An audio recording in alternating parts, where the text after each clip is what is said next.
तो दोस्तों आज हम लेकर आए हैं यूपीएससी का जो मेंस पेपर होता है। मेंस पेपर के अंदर आपके ना 4 पेपर होते हैं जीएस के। तो वे 4 पेपर में ये फर्स्ट पेपर है आपका जीएस फर्स्ट पेपर। ये आपका 3 घंटे का पेपर होता है और इसके मैक्सिमम जो मार्क्स होते हैं वो होते हैं 250 मार्क्स का। इसमें 20% आपको कुल दिया गया है जो हिंदी और अंग्रेजी दोनों भाषा में छपे हैं। सारे प्रश्न आपको करने अनिवार्य है और इसमें ये दिया गया है कि प्रश्नों के उत्तर उसी प्राधिकृत माध्यम में लिखे जाने चाहिए जिसका उल्लेख आपके प्रवेश पत्र में किया गया है। अगर इसके अलावा आप किसी दूसरी लैंग्वेज में लिखोगे तो आपकी कॉपी चेक नहीं की जाएगी, क्योंकि आपने जो आपके एडमिट कार्ड में लैंग्वेज भरी है मेंस पेपर के लिए वही लैंग्वेज में आपको ये क्वेश्चन पेपर लिखना है।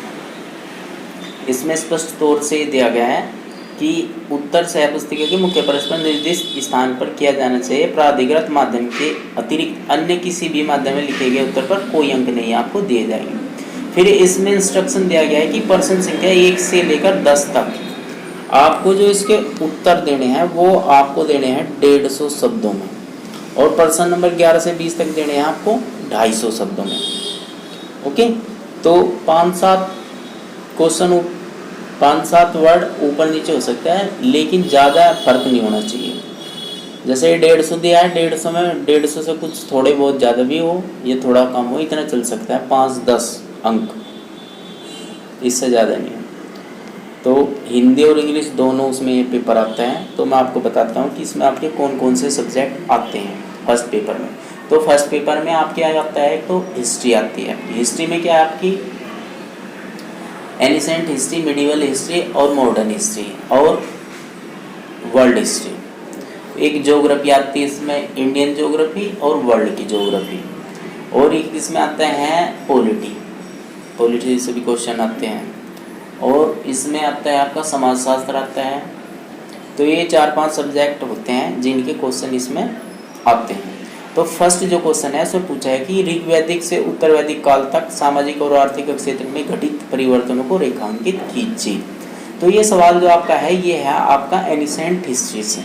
इसमें ये पूछ रहा है कि ऋग्वैदिक काल से लेकर और उत्तर वैदिक काल तक जो सामाजिक और आर्थिक क्षेत्र में जो घटनाएं घटित हुई उनको जो परिवर्तन हुए उनको आपको बताना है और 150 शब्दों में बताना है। सेकंड जो क्वेश्चन है आपका ये दिया गया, दक्षिण भारत में कला और साहित्य के विकास में कांची के पल्लों के योगदान का मूल्यांकन कीजिए। ये आपका है कला और संस्कृति से क्वेश्चन कि दक्षिण भारत में जो साउथ इंडिया है उसमें कला और संस्कृति के विकास में कांची के पल्लव थे, ये जो शासक थे इनका क्या योगदान रहा, ये भी आपको 150 शब्दों में देना है। और ये आपके जो क्वेश्चन के मार्क्स है वो है 10 नंबर के, जो 150 शब्दों में आपको लिखना है। इसके बाद है वे कौन सी घटनाएं थी जिसके कारण भारत छोड़ो आंदोलन शुरू हुआ और इसके परिणामों को स्पष्ट कीजिए। ये आपका जो क्वेश्चन है ये आपका है मॉडर्न हिस्ट्री से सवाल है। 150 शब्दों में लिखना, उन घटनाओं के बारे में आपको बताना। चौथा जो क्वेश्चन है समुद्री सतह के तापमान में वृद्धि क्या है। एक तो यही बताना है आपकी कि समुद्री जो सतह है उसका जो तापमान बढ़ रहा है, वृद्धि हो रही है, वो क्या उसके बारे में बताना है। यह उष्णकटिबंधीय चक्रवातों के निर्माण को कैसे प्रभावित करते हैं और इसकी वजह से जो उष्णकटिबंधीय चक्रवात बनते हैं तो उनके बनने में ये किस प्रकार से प्रभावित करता है उनको। 150 शब्दों में देना है ये भी।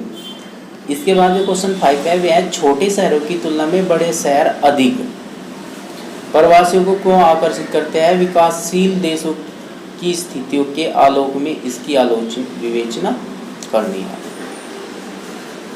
इसके बाद है बादल फटने की परिघटना क्या है, व्याख्या करनी है इसकी। इसके बाद जो क्वेश्चन है जनसंख्या की शीत डेमोग्राफिक विंटर की अवधारणा क्या है। शीत डेमोग्राफिक विंटर ये क्या है, क्या यह दुनिया ऐसी स्थिति की ओर अग्रसर है, विस्तार से आपको इसका आंसर बताना है। 10 नंबर के क्वेश्चन है ये भी आपको।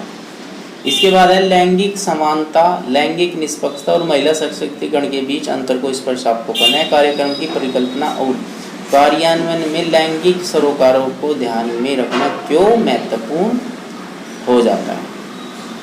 एक ये क्वेश्चन है आपका। इसके बाद है समान सामाजिक आर्थिक पक्ष वाली जातियों के बीच अंतर जातीय विवाह कुछ हद तक बढ़े है, किंतु अंतर धार्मिक विवाह के बारे में यह कम सच है, विवेचना करनी है।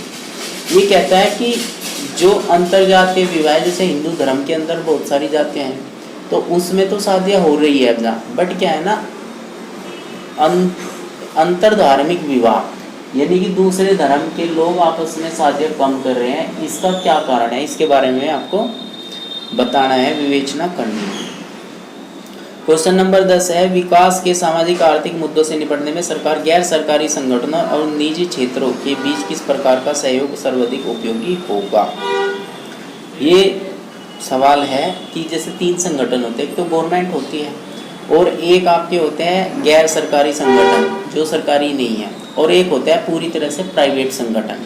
तो अगर ये तीनों मिलकर कार्य करें तो इन तीनों का क्या सहयोग होगा समाज के सामाजिक और आर्थिक मुद्दों से निपटने के लिए। इसके बाद जो क्वेश्चन नंबर 11 है, यहाँ से क्या आ जाता है, यहाँ से आपको ये 15 नंबर का क्वेश्चन होता है और 250 शब्दों में आपको आंसर लिखने हैं।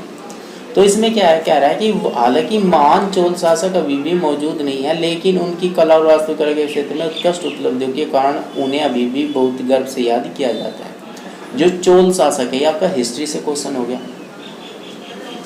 कि उनकी जो कला है और वास्तुकला है उसके बारे में आपको बताना है कि क्या उपलब्धियां थी। क्वेश्चन नंबर 12 ये कहना कहाँ तक उचित है कि पहले विश्व युद्ध मूलतः शक्ति संतुलन को बनाए रखने के लिए लड़ा गया था। ये आपका ना विश्व हिस्ट्री से क्वेश्चन आ गया, वर्ल्ड हिस्ट्री से। पहले विश्व युद्ध के बारे में पूछ लिया कि शक्ति संतुलन को बनाने के लिए युद्ध लड़ा गया था। इसके बाद आपका 13वां जो क्वेश्चन है, इसमें पूछा कि भारत में हस्तशिल्प और कुटीर उद्योग के ह्रास के लिए इंग्लैंड की औद्योगिक क्रांति कहाँ तक उत्तरदायी थी। ये अभी आपका वर्ल्ड हिस्ट्री से क्वेश्चन है कि भारत के जो छोटे मोटे उद्योग थे या हस्तशिल्प उद्योग थे, हथकरघा उद्योग थे, वो ना इंग्लैंड के अंदर जो क्रांति आई वहाँ पे बड़े पैमाने पर क्रांति के द्वारा बड़े बड़े उद्योग धंधे फैक्ट्रियाँ आदि चलाई गई, तो उसकी क्या वजह थी। फिर इसके बाद क्वेश्चन नंबर 14 में पूछ रहा है कि गंगा घाटी की भूजल अक्षमता में गंभीर गिरावट आ रही है या भारत की खाद्य सुरक्षा को कैसे प्रभावित कर सकती है। ये पूछा है कि जो हमारे देश में गंगा नदी है भारत के अंदर, तो गंगा नदी का जो भूजल स्तर है, वाटर लेवल है, वो ना धीरे धीरे कम होता जा रहा है। तो अगर वाटर लेवल कम हो रहा है तो जो फसलों की पैदावार है उस पर इस चीज़ का क्या प्रभाव पड़ेगा, ये आपको बताना है, 250 शब्दों में लिखना है। 15 नंबर का ये आपका क्वेश्चन होगा। इसके बाद 15 क्वेश्चन है ऑरोरा ऑस्ट्रेलिया और ऑरोरा बायोलिसिस क्या है, ये कैसे उत्प्रेरित होते हैं, इसके बारे में आपको बताना है। ये शायद क्वेश्चन जो है ये वर्ल्ड ज्योग्राफी से क्वेश्चन है। ट्विस्टर क्या है, मैक्सिको की खाड़ी के आसपास के क्षेत्र में देखकर ट्विस्टर क्यों देखे जाते हैं, ये भी आपका वर्ल्ड ज्योग्राफी से क्वेश्चन है कि मैक्सिको की जो खाड़ी के आसपास का जो क्षेत्र है वहाँ ट्विस्टर देखे जाते हैं, वो क्या कारण है वहाँ पे देखे जाने का। इसके बाद है 17वां क्वेश्चन है अक्षेत्रीय असमानता क्या है, यह विविधता से किस प्रकार भिन्न है, भारत में अक्षेत्रीय असमानता का मुद्दा कितना गंभीर है। तो ये क्वेश्चन है कैसे है कि जो अक्षेत्रीय क्षेत्रीय असमानता, एक तो हो सकते हैं विविधता, वो तो दूर दराज के क्षेत्रों में दिखाई देते हैं, बट जो अक्षेत्रीय असमानता है वो छोटे छोटे कम से गैप में दिखाई देती है। तो इसमें असमानता का मुद्दा कितना ज़्यादा गंभीर है कि कुछ वहाँ का खान पान अलग है, भाषा अलग है, रीति रिवाज अलग है, तो इस बारे में क्वेश्चन पूछा गया है। इसके बाद 18वें नंबर का जो क्वेश्चन है इसमें पूछा है कि समानता और सामाजिक न्याय की व्यापक नीतियों के बावजूद अभी तक वंचित वर्गों को संविधान द्वारा परिकल्पित सकारात्मक कार्यों का पूरा लाभ नहीं मिला है, टिप्पणी कीजिए। ये जो वंचित वर्ग है समाज के, वैसे तो संविधान में सबको समानता का अधिकार दिया गया है, लेकिन उन्हें उस चीज़ का आज के टाइम में भी बेनिफिट नहीं मिल पा रहा है, तो आपको ये चीज़ बतानी है। ये इसमें क्वेश्चन में पूछा गया है 18वें नंबर के क्वेश्चन में, इसमें आपको टिप्पणी करनी है, 250 शब्दों में करनी है। इसके बाद क्वेश्चन नंबर 19 है, वैश्वीकरण ने विभिन्न वर्गों की कुशल युवा और अविवाहित महिलाओं द्वारा शहरी प्रवास में वृद्धि की है। जैसे ग्लोबलाइजेशन हुआ है तो क्या हुआ, महिलाएं भी अब दूसरे देशों में भी जाने लगी जॉब के सिलसिले में। तो क्वेश्चन में पूछ लिया कि उनकी एक तो जो व्यक्तिगत उनकी स्वतंत्रता है, एक तो इस चीज़ पे, और जो उनके परिवार के लोगों के साथ उनके संबंध है उस पर ना किस प्रकार का प्रभाव पड़ा है इस चीज़ से, तो ये आपको बताना है क्वेश्चन नंबर 19 में। इसके बाद क्वेश्चन नंबर 20 है, इस अभिमत का आलोचनात्मक विश्लेषण कीजिए। भारत की सांस्कृतिक विविधता और सामाजिक आर्थिक सीमांताओं के बीच एक गहरा सहसंबंध है। तो इसके बाद ये क्वेश्चन है कि आलोचनात्मक आपको विश्लेषण करना है, यानी कि इसके प्रोज भी बताने हैं और कॉन्स भी बताने हैं। और इसमें आपको बताना क्या है कि भारत की जो सांस्कृतिक विविधता है और सामाजिक आर्थिक सीमांतता के बीच किस प्रकार से ना एक संबंध बना हुआ है।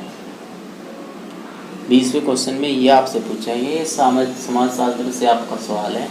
तो इस प्रकार ना टोटल 20 क्वेश्चन इसमें आपको आएंगे, 20 के 20 आपको करने हैं। पहले 10 क्वेश्चन आपको 150 वर्ड में लिखने हैं, बाकी के 10 से 11 20 तक के 250 वर्ड में लिखने हैं। 3 घंटे का आपको टाइम दिया जाएगा। ये ना प्रीवियस ईयर क्वेश्चन है तो आपको इनसे बहुत ज़्यादा बेनिफिट होगा। तो आपको सबसे ज़्यादा ना लिखने की प्रैक्टिस करनी चाहिए अपने एग्ज़ाम के लिए, क्योंकि वहाँ पे क्या होता है ना, टाइम 3 घंटे कब निकल जाते हैं पता ही नहीं लगता, और उसमें क्या हो जाता है, उसमें ना आपका क्वेश्चन छूट जाता है बहुत से, उस वजह से प्रॉब्लम होती है। तो आपको लिखने की बहुत अच्छी प्रैक्टिस करनी पड़ेगी, आपकी स्पीड काफ़ी अच्छी हो जानी चाहिए। तो कम से कम 3 घंटे बैठ के, जब तक आपका ये एग्ज़ाम होता है मेंस का, आपको इस तरह के क्वेश्चन की प्रैक्टिस करनी चाहिए। आपका माइंडसेट ऐसा ही हो जाएगा कि अच्छा इस तरह के क्वेश्चन आ रहे हैं, तो ये सबसे बढ़िया है आपके लिए। इन क्वेश्चन की प्रैक्टिस करो घर पे बहुत अच्छे से, उस चीज़ का आपको बहुत ज़्यादा बेनिफिट होगा। 3 घंटे आपको दिए जाएंगे, 250 नंबर मिलेंगे। तो इस प्रकार ये 2024 में आया हुआ क्वेश्चन है, ऑफिशियल जो पेपर है यूपीएससी मेंस का पेपर है। तो ये मैं आपके लिए क्वेश्चन पेपर इसलिए लेकर आया कि आप एक बार देख लो कि किस तरह के आपको क्वेश्चन आ रहे हैं, मेंस के पेपर में किस तरह के क्वेश्चन आते हैं। ओके दोस्तों।